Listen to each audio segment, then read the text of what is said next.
So thank you all for coming today. I'm really excited to be here, and it's really great to see everyone. And also, thank you for putting the captioning on as well. Really appreciate that. Um, just a bit about me. I'd like to introduce myself. My name is Rachel Breeze. If you've got any questions after the chat, feel free to direct message me on Twitter at BreezeRachel. I'm a C# developer, which means I implement the business logic of websites. I work on integrations and things like that. I'm not a front-end developer. A front-end developer is someone who develops the part of the website that everyone interacts with. Having said that, the code I write does interact with the front end. And it's because of this, I believe that everyone on the team is responsible for making websites and applications accessible. I work for Sigma Consulting Solutions Limited. You might have already met them as part of the week here. We're a human-centered research and design and development company based in Macclesfield, but with an office in Cambridge. And we have, in non-COVID times, people on client sites. We're owned by Sigma AB, which employs over 5,000 people worldwide. And we work in partnership with our clients to design services and digital products that help people to live and work better.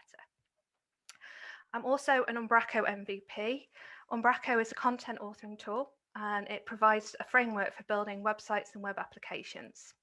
It abstracts the content management and content authoring away from developers, allowing us to develop without and websites and web applications. Umbraco is open source and utilizes the Microsoft technology stack. I'm also part of the Umbraco back office community accessibility team. We're helping to make the Umbraco back office more accessible. And the back office is the bit that developers use to create the relationship between code and the site, or web app and content editors and authors use to maintain their website and web applications. Sigma works across many sectors, including charities and with public and private sector clients. One of the projects myself and my colleague Danny are working on is called We For Authors. This is a cluster project. It's a group of different authoring tools collaborating with the goal of those tools better helping authors create accessible content. It's funded by the European Commission, and the project leader is Funka. So today I'm going to give you an introduction into accessibility. I'll cover some of the laws and guidelines which we must adhere to. Don't worry, I'm not going to go into those in too much depth. It's just to give you a brief overview. I'll give you some examples of the different challenges people who use your website and applications may have, and some of the assistive technology they may use to overcome them. I'm going to go through some of the tools that you can use to aid building websites and testing them for accessibility. Tools include NVDA, that's a screen reader, Visual Studio, which is a development environment, Azure Pipelines, which is a deployment tool, and a few other tools. And as we go through the talk, I'll mention things that we need to consider when we're building websites and applications, and also show you how accessibility touches on things like search engine optimization, helps with multilingual sites, and so first off, what is accessibility? So Sir Tim Berners-Lee, who's widely regarded as the founder of the World Wide Web, has described the power of the web as in its universality, that access by everyone, regardless of disability, is an essential aspect. So Sir Tim Berners-Lee believes that the websites should be accessible and inclusive as possible. The UN Convention on Rights for Persons with Disabilities goes further and says it recognises access to information and communication technologies, including the web, as a basic human right. When we talk about impairments or disabilities, what do we mean? A person is considered to have a disability if they report a long-standing illness, disability, or impairment, which causes substantial difficulty with day-to-day activities. And that's from the Department of Work and Pensions. Study go further and say, generally speaking, an impairment is the actual condition, while a disability is the restriction of the ability caused by that condition. So, for example, being blind is being impaired, and being able to watch football is the disability, because you need commentary to be able to understand the football match. And next up, I'm going to talk about different types of impairments. There's 5 that we may experience, and I'm going to give some examples of those that are long-term and also some that are temporary and situational. I'm not trying to draw an equivalence between the experiences provided, just some illustrations of what might impede us in a particular activity. The first off I want to talk about is visual impairment. This impacts our ability to perceive or process visual information.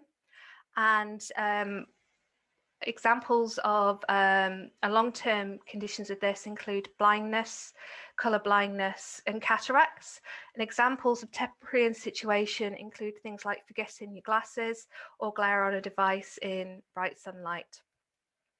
Next up, I want to talk about auditory. So this impacts your ability to perceive or process auditory information. Auditory impairments can be tinnitus, nerve damage, or long-term exposure to loud noise. And temporary and situational include a perforated eardrum or exposure to loud noises or a noisy office environment. There's also sensoriomotor impairments. This is where it impacts the ability to feel and manipulate a physical device quickly, smoothly, and accurately. And examples of these include repetitive strain injury, arthritis, and Parkinson's. And temporary and situational examples include things like a broken wrist. There's also speech impairments, and these impact our ability to produce speech sounds clearly, smoothly, and understandably. And examples of these include apraxia, stammering, or dysrhythmia. And short-term examples include laryngitis or hoarseness after shouting and singing. And then finally, there's cognitive impairments, and these impact our abilities in mentally demanding areas such as reading, memory, attention, language, complex concepts, and problem solving. And long-term examples include Asperger's, ADHD, and short-term include things like stress and tiredness. It's important to note that we'll all experience a disability at some point, and by the age of 45, most of us will need glasses. And yes, glasses are an assistive technology. So what this means for us in the UK is there's 14.1 million people with a disability. That's about 21% of our users. If we look at that figure a different way, 22% of the British population, according to Optimax, have brown eyes. Now imagine excluding people with brown eyes from using our websites and applications. The web provides a platform of equal opportunity and equal access for everybody. And accessibility can improve the usability for all. And we've seen that as part of our accessibility work in Umbraco, as this has removed the reliance on a mouse for input. This is a key in accessibility, as not every user will have a mouse for navigating a site. And the feedback from Umbraco HQ has been the keyboard navigation improvements are super helpful. Even if you don't have any disabilities, there's fewer need to grab the mouse whilst doing your Umbraco work, which can help a lot in productivity. Accessibility can aid in SEO and search engine optimization. And last year, it's estimated that inaccessible websites cost the UK businesses up to £17.1 billion as disabled online shoppers clicked away from their services. So accessibility can help extend market reach and enhance your brand. So there's no escaping COVID, I'm sorry. I know you didn't come here to hear about it, but it's frequently reported that COVID has speeded up the move to online products and services. And I have a few examples of the reports that we've seen in the press to support this. So we've seen Boohoo has bought out Arcadia and taken everything online. There's been safety concerns raised across the world about online polling stations. Banks have been closing due to coronavirus. And at the start of the coronavirus epidemic, we saw a rush by doctors to go online due to concerns over limits on PPE. Purple Tuesday has reported in November that shoppers with disabilities have been excluded from some websites and applications that they needed during lockdown to buy essential items and services. And they've been unable to use things like drop-down menus and other parts of websites because they're impossible to navigate. What we're saying is people are being excluded from using our products and services. And this isn't a nice word, but it's something we've probably all experienced in our life, as we all know what it's like to feel left out. So how can we resolve this? Well, there's first off, we look at the laws and guidelines. In the UK and worldwide, there's lots of laws that cover accessibility. I've got a few listed here. And there's also some key dates that we should have met. So UK and European public sector websites should now be compliant to WCAG 2.1 level AA. And by June, all the applications should be, your public sector app should be by June. And by 2025, commercial websites and applications within the EU need to comply with WCAG 2.1 level AA. There's no exact level requirement in the US, but it's legally understood that WCAG 2.1 level AA is the minimum requirement. Well, what does WCAG 2.1 stand for? WCAG stands for Web Content Accessibility Guidelines, and we're talking about version 2.1. WCAG is primarily intended to give guidance as to how websites and content should work for people with different abilities using different devices.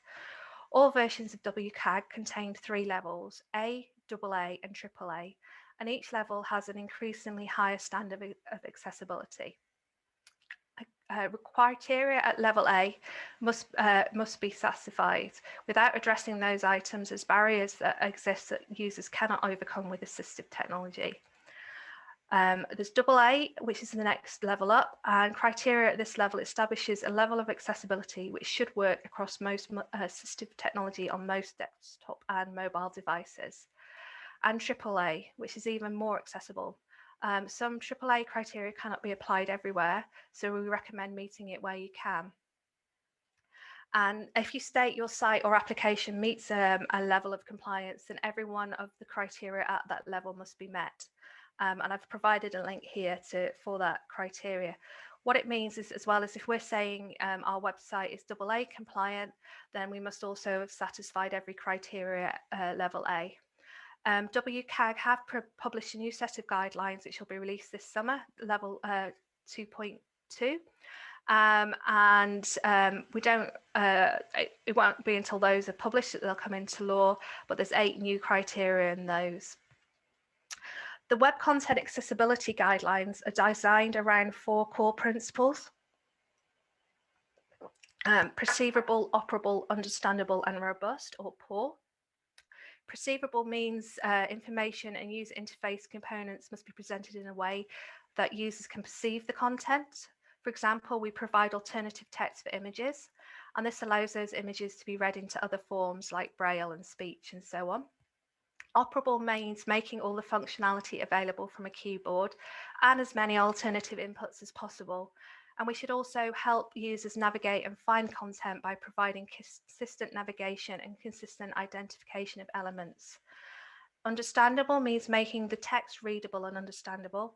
Text should have a reading level age of lower secondary education. In the UK, that's year 9. And it's also about helping users avoid and correct mistakes.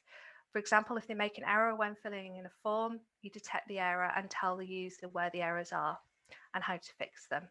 And finally, robust.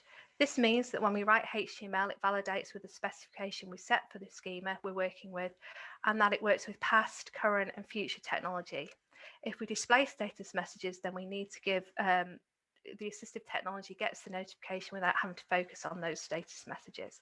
I will go into those into POUR as we go through the talk. Now, the guidelines and laws are an aid to making sure we build accessible and inclusive sites, but we need to make sure we don't just follow, we don't just do checkbox compliance, that we test them with assistive technology and make sure that the websites and applications work with assistive technology. And to help you understand that, I'm just going to go through an introduction into assistive technology. Assistive technology is any device, software, or equipment that helps people work around the challenges, their challenges. And the technology I'm going to talk about are examples of technology used on the web. The reason I want to do this is I want to show you that people using websites and applications have different challenges and the types of technology they may use to overcome them. And these need to be considered when we're designing, developing and writing contents for websites and applications. Also, whilst I've suggested some of the technology may be used to overcome a particular challenge, its use isn't limited to that challenge. So I'm going to simulate dyslexia, colour blindness and visual impairments. And to do that, I'm going to use a tool called the Silk Tide toolbar. It's a plugin for Chrome, and it simulates a lot of things and gives you stats on them. The stats are from the US, and it's important to note simulations are an averaging out of people's experiences. They don't replace the real experience. They're just a representation. I'm also going to cover hearing loss and restricted movement. The list isn't exhaustive, and if I miss something, it's not meant to cause offence. First off, I want to talk about dyslexia, and it's estimated that 1 in 10 of every person has some degree of dyslexia. And because I want to define dyslexia correctly, I'm going to quote from the British Dyslexia Association, who have adopted the following definition. Dyslexia primarily affects the skills involved in accurate, fluent reading and spelling, and characteristic features of dyslexia are difficulties in phonological awareness, verbal memory, and verbal processing speed. And the signs and symptoms of dyslexia do differ from person to person, with each individual with dyslexia having a unique pattern of strengths and weaknesses. So I'll demonstrate this using Silk Tide. So it's a plugin for Chrome. It's this S here. And if I just drag it across there, and I'll scroll down the page a little bit, and I'll resize it a little bit so you can see the text. Resize it by increasing the size. So if you look at the text on the left here, if I turn on the simulator, you'll see that readings become difficult, and that it's hard to recognize the words and associate them with the correct sounds. And this is a process called decoding. Decoding must be automatic in order for people to read fluently.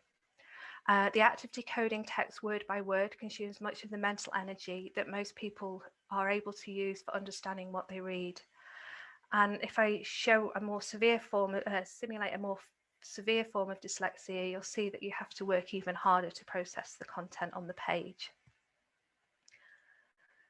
So there is some assistive technology that will help people with dyslexia, and as with all assistive technology, there isn't one thing that works for everyone.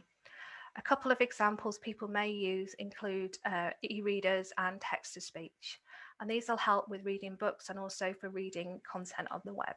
And these will help people with dyslexia understand the material they're working with, and so also help them proofread and check their own work. People with dyslexia and also with other visual impairments may also use font changing software. So I've got an example here of a plugin called Open Dyslexic. And what this does is it changes the fonts on the page. So you should see that the font's been swapped out for an Open Dyslexic font. This font has weighted bottoms to the characters, so that if a character does flip, you can you know which way up it should be, and each of the characters is slightly different and exaggerated to help with character recognition. There's also another piece of fonts that have been designed to help people with visual impairments, and that's the Atkinson Hyperlegible, and that came out in September. And again, you can use font changing software to switch that in. What this impact of this has for us as developers is that we can't pull icons from fonts. So I've got a screenshot here of the Umbraco back office. It's an early version. It's not the most latest version. This is version 8.0.1. And you'll see here that there is a magnifying glass on the screen and a help button on the screen. When we use font changing software, those two fonts have been replaced with a square, a rectangle with a cross through the middle. And this is because not every font implements every icon. So you should use SVGs to show icons, not font icons. It's important to note that this has been fixed in newer versions of Umbraco. If you want to hear more about fonts, there's a great talk by Sarah Davis from Epic Fell in 2015 who goes into this in really great detail. Next up, I want to talk about colour blindness. This impacts 1 in 12 men and 1 in 200 women, or 3 million of the British population. Colour blindness, if you've been to the opticians, you've probably seen this colour blindness chart. But what is colour blindness? I'm going to simplify it a little bit, but you'll know that colours in physics are made up of red, green and blue. And we have cones in our eyes that process these colours. If we're colourblind, our cones are either not working properly, so we have a weaker recognition of that colour, or they're not working at all, in which case we're completely colourblind in that colour. Because of the way our eyes work, each person experiences colour blindness slightly differently. However, because of the way cones work by processing light, different types of colour blindness can be grouped into 8 types. And I thought I'd demonstrate this using the iStock Photos site. So we've got a picture here with 6 birds on it. There's 3 birds in particular I'd love it if you could focus on. The blue tit, which has got a yellow belly and a green back and a blue head. The bullfinch, which has got a red belly, and the northern cardinal, which is red all over. If I turn on a colour blindness simulator and filter out the red so it appears weak, you'll see that the colours have started to go a browny colour to me. And if we filter out the red so it's a greatly reduced, the colours start to go green on the birds. And if we filter out blue so it's greatly reduced, you'll see that the blue tit has now got a red belly. And then if we filter out the colours completely, all the birds have gone grey. There are different levels of colour blindness within the community. Colourblind people can still perceive contrasts as well as differences in hue, saturation and brightness, and many colourblind people report being able to better distinguish between bright colours rather than dim ones. And also, when we consider contrast, we can also help people who are accessing content in bright conditions where contrast is lower. Well, what this means, colour blindness means for people who are designing content for websites, it means that we can't give context by colour alone. So I've got an example tool here, from that's been designed by the head of accessibility at government digital services, and the content he's written says the green mushrooms listed here are okay to eat, but the red mushrooms will kill you. And the red mushrooms here are the one at the top and the one at the bottom. If we apply the colour blindness simulator on it and put the green as greatly reduced, you'll see now that because of the way colour gets filtered out by our eyes, the green mushrooms are actually the one at the bottom and the one at the top, and they're the ones you can't eat because they're the ones that would kill you. So we shouldn't use colour alone to give guidance, because it wouldn't help people with colour blindness, and also using colour alone to denote whether something is good or not doesn't help people who can't see the colour at all, who are blind or visually impaired. Talking about visual impairments, there's 350,000 blind and partially sighted people in the UK, and the visual impairments they have will be different, but there's a couple that I'd like to show you. One of the ones I want to simulate is cataracts. So you should have seen the text here go blurred on the left. I'll just increase it a little bit. So a cataract is the clouding of the normally clear lens of your eye. And the NHS website describes the process of age-related cataract growth as follows.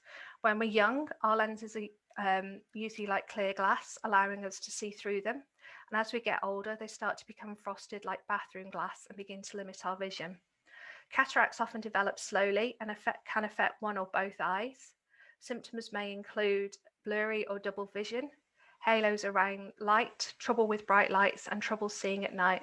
It's not entirely clear what the cause of age-related cataracts is, but some things may increase your risk of cataracts, including a family history of cataracts, diabetes, and eye injury. Next up, I want to simulate tunnel vision. So there's two types of tunnel vision: loss of peripheral vision and loss of central vision. Loss of peripheral vision, as you should be able to see here, is the loss of vision around the edges of your visual field. Peripheral vision loss may mean content on the edges of your pages and applications is missing, as shown here, and users will have to turn their head to see that content. And loss of peripheral vision is usually associated with glaucoma. There's also the opposite, so loss of central vision, which is loss of vision in the middle of your visual field. Loss of central vision means you can't see directly ahead of you, as demoed here, and this means users will have to work harder to view the content on the edge of your page, on the middle of your page. Loss of central vision is normally associated with age-related macular degeneration. One of the simulations that's missing is diabetic retinopathy. This is an eye condition that causes changes to the blood vessels in the retina. On a normal retina, as shown here, the retina is the membrane that covers the back of the eye, and it's highly sensitive to light and converts any light that hits the eyes into signals that can be interpreted by the brain. Illustrated underneath is diabetic retinopathy, and this shows damage to the blood vessels within the retinal tissue, and this has caused them to leak and distort vision, and this simulates distorted vision due to diabetic retinopathy here. And it usually affects both eyes, and when left untreated, diabetic retinopathy can scar and damage your retina, and it's the most common cause of vision loss for people with diabetes. So assistive technology that can help people with visual impairments includes things like smartphones and technology built into our operating systems. But smartphones don't just have assistive technology within them to help you browse websites. They also have assistive technology in them to help you interact with the world. So they can recognize money, scan barcodes to tell you about product information, identify colors, and also help you navigate in new cities. And as I said, there's assistive technology built into our operating systems. I'm going to demo Windows assistive accessibility settings. So to get those, if you click on the search button at the bottom and type on ease of access keyboard settings and open it up, you should get this screen here, and you can hopefully see down the left hand side there's lots of different settings to help with accessibility. I'm going to highlight a few. One of the ones is a display setting that lets you make the text bigger. So you should see this text box at the top, the text within it's got bigger. We can also change everything to be bigger and change the brightness of our screen. If we're struggling to see the mouse pointer, we can increase the size of the mouse pointer, as I'm just showing, or we can change the color of the mouse pointer. So I've just changed it to purple there. And the same with the text cursor. If we're struggling to find that, we can increase the size of that or shrink it. And if we're struggling, if we think the cursor is too narrow, we can increase the cursor thickness as shown here on the left. There's magnification software built within the operating system, and we can apply color filters. So if you have been diagnosed with color blindness, you can turn on a color filter and apply a filter that works for your diagnosis. And again, if you struggle with dyslexia, you may find using grayscale or grayscale inverted could help. And grayscale also helps people who have photophobia and are sensitive to light, and this means they get headaches as a reaction to light. So there's a lot of settings to look at there. Windows has got a nice accessibility features built in, and you've also got them in other operating systems as well. Other assistive technology that people with visual impairments may use include a braille display, as shown here, and also screen readers and magnification software. Before I demo a screen reader and magnification software to you, I want to take you through a number of things that should be developed to aid with accessibility and also show how they help your sites be more user-friendly. And I'm going to do this using the BBC site. So as I navigate through the site, you'll see that the menu along the top, both along the very top and here, doesn't change. It's got the same items in here. And you'll see that under each menu item, when I select it, there's a subsection of articles, this page always looks the same. So you've got a big image on the left, and then you've got smaller images on the right, and the page structure is always the same. So I don't have to work hard to understand what I'll get when I click on the menu item. And then if I click through, I can, the article's always 2/3 wide there, and another third of the page is dedicated to other stories and features. So everything's consistent. I don't have to work hard as a user to learn how to navigate the site and interact with your site. Next, I want to show you the tab order, and this is important for people who use both assistive technology or the keyboard to navigate a site. Now, the tab is the key above your caps lock, and it's got the right and left arrow on it. And if I just press tab now, you'll see I've gone off the bar at the top, and I've gone onto the BBC icon, and it's got a highlight around it. That's called focus. And if I press tab again, I've now got a skip to content link that's appeared. This is important both for people who use assistive technology and also keyboards, because it means they can jump the menu and go straight to the content, and they don't have to process the whole menu. And that's another reason why menus should be consistent. And if I keep tabbing, you'll see now that the sign in link's got the focus, and tab order's consistent, which is good. And if you remember at the start, I showed that the menu was one of the issues that was reported by Purple Tuesday. If we look at this site, I can tab along and I get the focus as I go along, and then I get to menu. Sorry, I loaded that open. Let me refresh the page just so it doesn't look like I've done, here's one I prepared earlier. So if I get to menu and I press enter, the menu comes down and I can tab through the menu structure. If we compare that to another site, we don't have any focus on the site, so you can't see where I've gone. All you can tell is I've moved along because the bottom left-hand screen is saying I've moved along. And I can't press space or enter to get into any of the menu items. I have to move the mouse over the menu to interact with the content on the menu.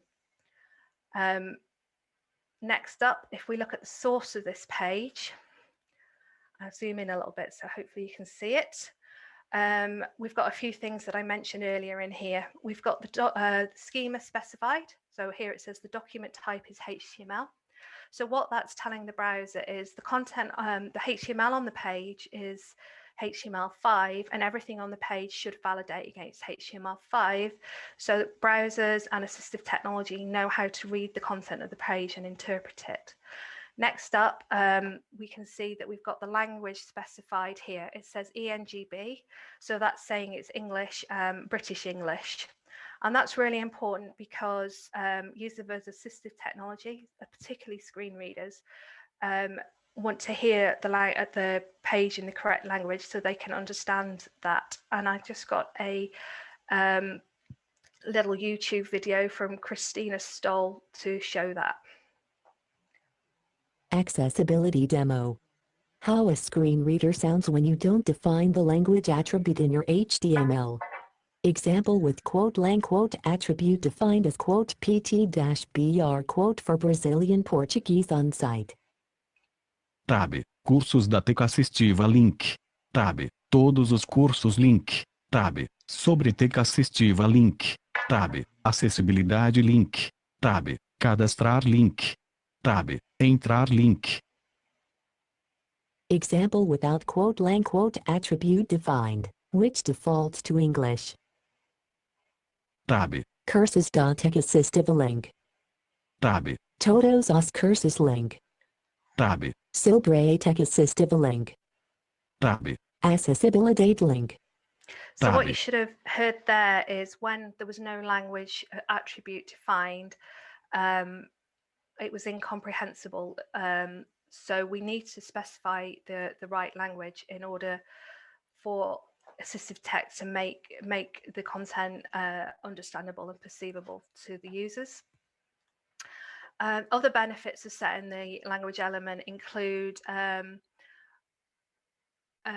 helping translation tools translate the page correctly, allowing content to be styled by language, and allowing the user agent, so that in this case, what I'm showing you is a browser, to select the appropriate language fonts.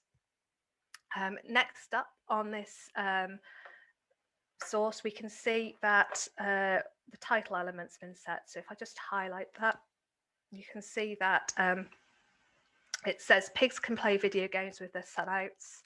Scientists find BBC News. And we can see that pigs can play video games is shown in the tab. So setting the title helps everyone find tabs, especially if you're like me. You work with a lot of tabs open.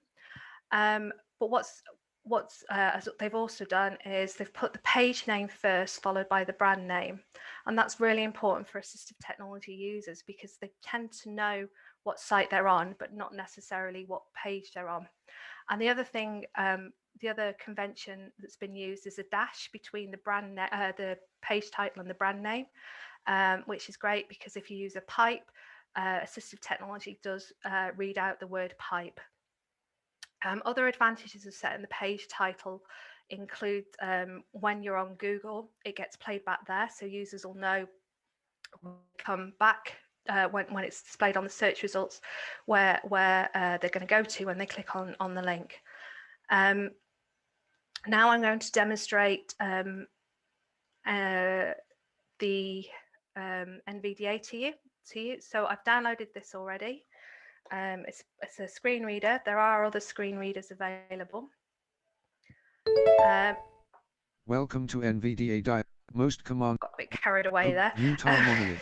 Internet sleuth Just turn Scott off there. the sound. NVDA. Turn it off. Sorry, I got carried away.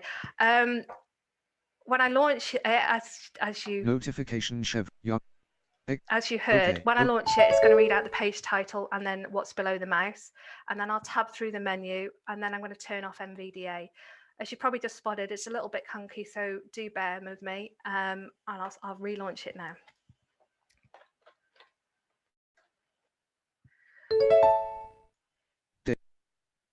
Utah monolith. Internet sleuth Scott there, but its origins are still a mystery. BBC News Google Chrome. By Kevin Ponnier and Ashita Najesh. David Serber standing in front of the monolith. When officials in Utah on Monday revealed they had found a shimmering David's address and search bar, Utah monolith, list with 2 items, pigs can play, small bird, David Serber standing, accessibility help link, list with 11 items, notifications link, home visited link, news visited link, sport visited link, weather link, iPlayer link, trade with running NVD prefer speech speech panel. So there's a few things you should have noticed there. First off, it's highly sensitive where you go to, but one of the things is that when the 36 sorry, I thought I turned off the sound. Preference. This is live. Speak. Sorry. Speak panel. Turn off sound. Right. So a few things you should notice there. It's highly sensitive as to where you put the mouse. And then we all listened to what was the screen reader was saying at talking speed. A lot of screen reader users will listen to it quicker. And you should have noticed when I was tabbing through the menu at the top, it got very arduous, which is again why we need to use skip links to allow users to jump from the menu. And then the other thing you noticed when I was hovering over this image, it didn't read the text out there. It read out something called alt text, which is the text that's set on the image itself. And that's what screen readers and other assistive technology will read out instead of the image definition.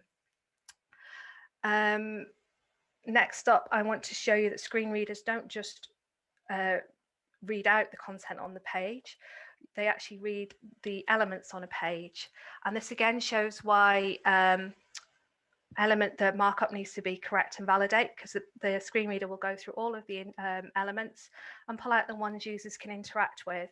So it's pulled out links, headings, form fields, buttons, and landmarks. And we can see here every link is well defined, that we know where we're going when we click on it. We go to this page and show you links on this page. You'll see that the title's repeated a lot, so we don't know where we go when we're clicking through on that. And also click here to visit's repeated a lot. So as a screen reader user, you're asking me to guess what I'm going to, or assistive technology user, sorry, you're going to ask me to guess where I'm going with these ones, with the ones that say title. But also, as you're asking me to click here to visit, when that's already what the screen reader's telling me to do anyway. So there's someone using assistive technology has to work really hard to work through this page, and they already have to work hard as assistive technology users to interact with websites. So should be making their lives easier. Next up on this page, we can look at the headings. So what this has done is it's gone through the page and it's pulled out every H1 element. So a H1 element is the most important item on the page, and then every H2 element, and then every H3 element. Headings are only required for AAA, but it's one of those ones that we recommend applying where you can. So assistive technology, HTML5 has allowed you to put in multiple H1s. However, assistive technology, the convention is that you only put one H1 on a page. Users aren't expecting to find more than one H1. And you can also, whilst you're allowed to write HTML that jumps heading levels as you go down, people who use this assistive technology don't expect that. They expect to see H1, then H2, and then H3. However, you can jump from a lower H level up a few levels. Headings also help people who aren't using assistive technology to navigate a page. It helps people learn the page structure, and breaking content down by into headings and subheadings helps everyone digest the content easier and process and retain it easier. So that's screen readers very quickly. Next up, I want to show you magnification software. So magnification software is not holding down Control and scrolling on your mouse. That's what I've just done here. That is showing your showing the browser's responsive. Magnification software is software that will just increase the text. Sorry, zoom text software is software that will just increase the size of the text. So if I use that here, you can increase text size like this, and you'll see the image size isn't changing, which is this is perfect for people with visual impairments. And if we look at this on another site and show zoom text on here, and if I zoom out, you'll see that the text is starting to move outside of the boxes and starting to overlap. So I don't know now whether I'm watching videos for fund information. And also, because the text on these boxes is white, it's bled into the white on the background, so it's become unreadable. So we need to consider zoom text as well when we're working with our websites and applications. Next up, I want to talk about hearing loss. Hearing loss impacts about 9 million people in the UK who are deaf or hard of hearing. Now, as you can see on this slide, I've used lowercase d deaf and uppercase d deaf. And deaf with a capital D is used to find people who've been deaf all their lives or since before they could talk. and deaf with a lowercase d is used to define people who've become deaf after they've learned to talk. And it's an important distinction because people who are born deaf or who become deaf before they start to talk generally use sign language to communicate. People with hearing loss who are deaf need to understand the multimedia content we upload to the web. And this is really important with all of us uploading videos to YouTube, Facebook, Instagram, and TikTok, and so on. So we need to make sure those videos are uploaded with captions and transcripts. It's important to note that in 2015, Harvard and MIT were also sued for violating anti-discrimination laws by failing to provide closed captioning in online lectures and courses. So captions don't just help people who are deaf or hard of hearing. Verizon has found that 80% of people who use them aren't deaf or hard of hearing, and that 1 in 3 people will use them in a public setting. So what does this mean when we upload? We can't always rely on auto captioning to convey meaning. So I've got 2 screenshots in front of me that you should be able to see. The first one is an image. They're both from Umbraco Cloud video on YouTube, and the first one says the types of sites we use Umbraco Cloud for are, and on the second one I've used the auto captioning on YouTube, and it says of sites we use in Brockville code for our. And whilst captions can help with SEO, Google in fact ignores captions that have been added using YouTube because of how inaccurate they are. So what this means is when we upload content, we need to check the captions, and if they don't convey the correct meaning, we apply our own. And we also need to make sure that color contrast is correct when we upload our captions if we apply our own. And when we upload multimedia, we should always give users the options to start, stop, pause, rewind, and fast forward content. This gives them a chance to pause and process the content being displayed, and it really helps people who are using captions and can't read as fast as they're being presented. And whilst we're talking about videos, those that load as soon as you access a page can be really distracting, especially for people with cognitive impairments, and it can impact people's ability to concentrate on the content you're presenting. And if you're using a screen reader and autoplaying a video with sound, then it can make it impossible for that page to work for someone with a screen reader. I suggest trying NVDA with the Netflix site. So next up, I want to talk about other assistive technology. Switches, head pointers, eye tracking, and head mouse are other input devices that people may use. And again, this shows why we need to make sure that we don't just rely on mice for interactions. Someone who you may remember who used a single switch device was Stephen Hawking. He had ALS. It's also known as motor neuron disease, or MND, and he used a single switch device when he lost his ability to communicate with his voice, and then he used eye tracking software when he lost the ability to use his hands. So it's really important when we're developing websites and applications that we consider all input devices, not just the mouse, and consider the different types of challenges people may have when we access them. We need to ensure, in order to do this, we need to ensure accessibility from the start. So when we analyze, design, and prototype our websites and applications, we need to test them with users and also test them for accessibility. And then when we develop them, we need to test any HTML we've written before we implement it in the website, and also test the website after implementation.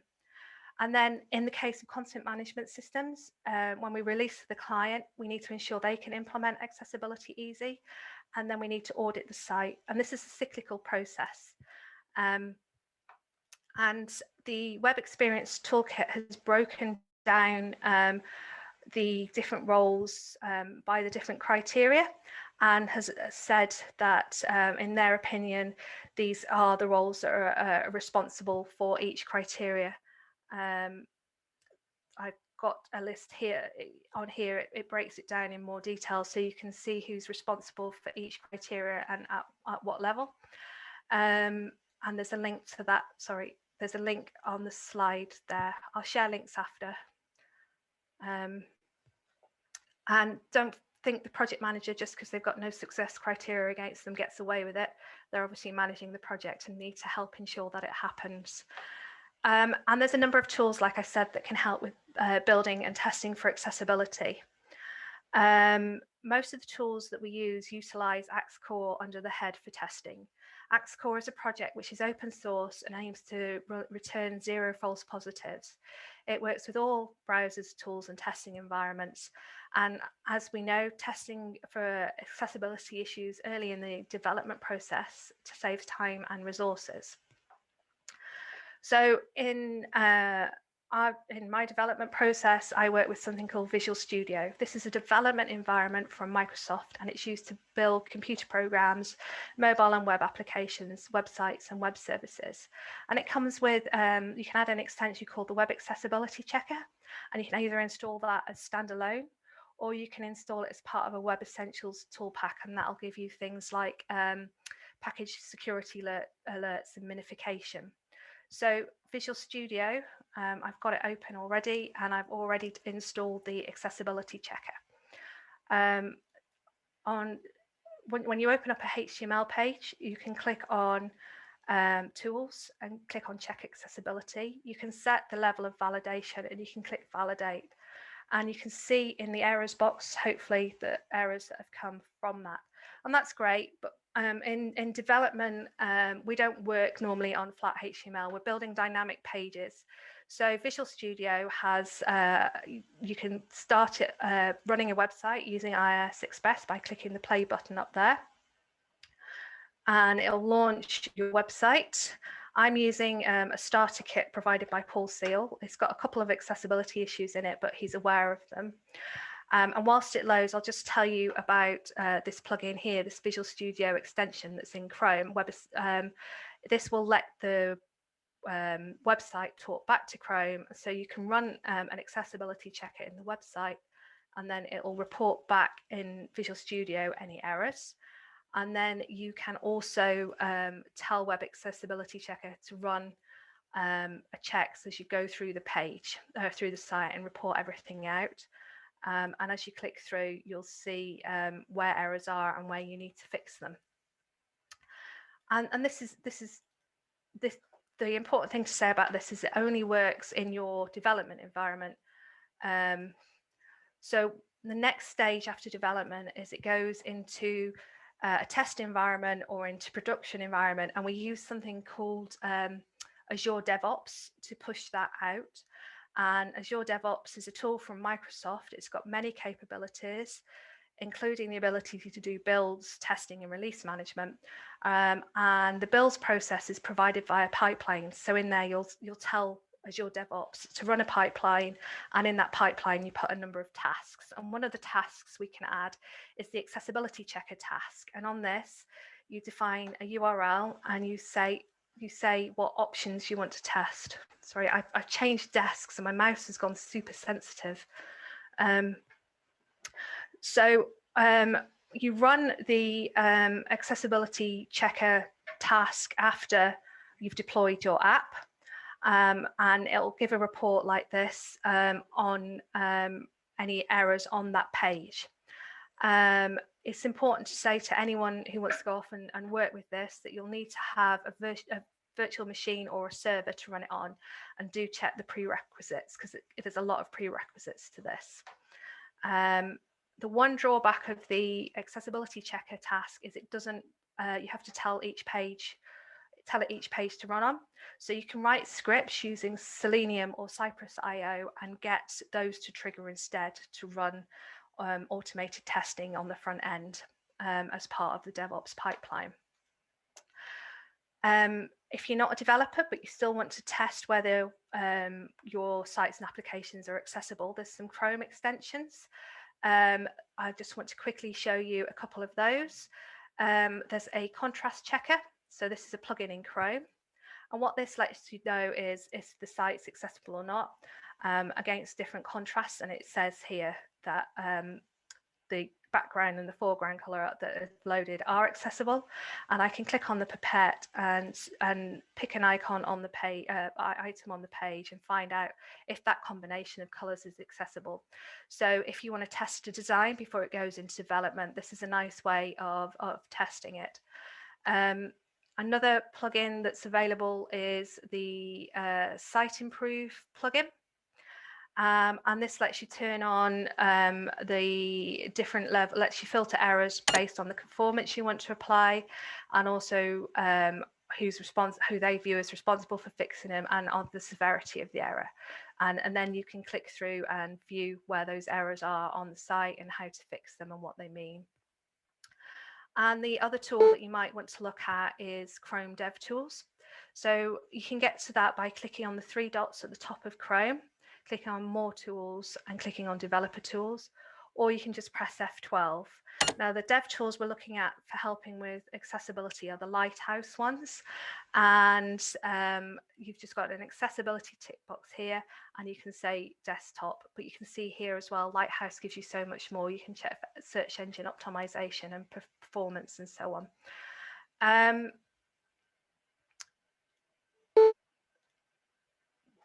None of the tools I've just shown are a replacement for manual testing, and it's only when the tools have passed should manual testing start.